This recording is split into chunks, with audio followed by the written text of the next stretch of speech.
Aujourd'hui, le 1er février 2025, première lecture, il attendait la ville dont Dieu lui-même est le bâtisseur et l'architecte.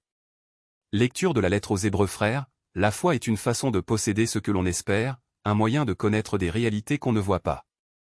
Et quand l'Écriture rend témoignage aux anciens, c'est à cause de leur foi.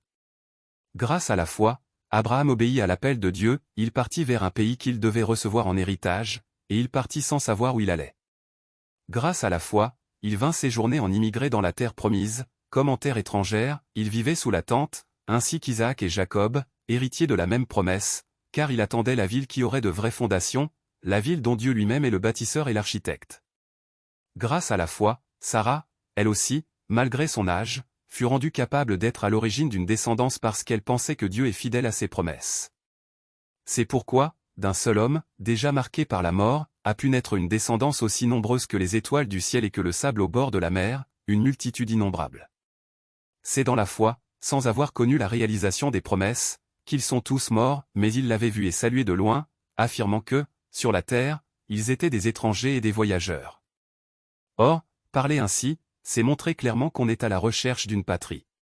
S'ils avaient songé à celle qu'ils avaient quittée, ils auraient eu la possibilité d'y revenir. En fait, ils aspiraient à une patrie meilleure, celle des cieux. Aussi Dieu n'a pas honte d'être appelé leur Dieu, puisqu'il leur a préparé une ville. Grâce à la foi, quand il fut soumis à l'épreuve, Abraham offrit Isaac en sacrifice. Et il offrait le fils unique, alors qu'il avait reçu les promesses et entendu cette parole, c'est par Isaac qu'une descendance portera ton nom. Il pensait en effet que Dieu est capable même de ressusciter les morts. C'est pourquoi son fils lui fut rendu, il y a là une préfiguration. Parole du Seigneur. Nous rendons grâce à Dieu. Cantique. Béni soit le Seigneur, le Dieu d'Israël, car il a visité son peuple. Il a fait surgir la force qui nous sauve dans la maison de David, son serviteur, comme il l'avait dit par la bouche des saints, par ses prophètes, depuis les temps anciens, salut qui nous arrache à l'ennemi, à la main de tous nos oppresseurs, amour qu'il montre envers nos pères, mémoire de son alliance sainte, serment juré à notre père Abraham de nous rendre sans crainte, afin que, délivrés de la main des ennemis, nous le servions dans la justice et la sainteté, en sa présence, tout au long de nos jours. Évangile, qui est-il donc, celui-ci, pour que même le vent et la mer lui obéissent? Alléluia. Alléluia.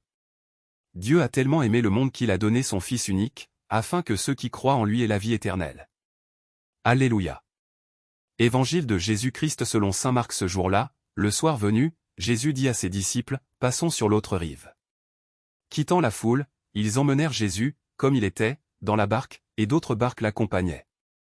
Survient une violente tempête. Les vagues se jetaient sur la barque, si bien que déjà elle se remplissait. Lui dormait sur le coussin à l'arrière. Les disciples le réveillent et lui disent, « Maître, nous sommes perdus, cela ne te fait rien. » Réveillé, il menaça le vent et dit à la mer, « Silence, tais-toi. » Le vent tomba, et il se fit un grand calme. Jésus leur dit, « Pourquoi êtes-vous si craintifs?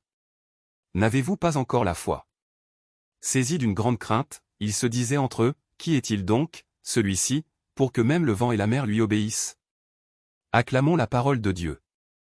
Louange à toi Seigneur Jésus.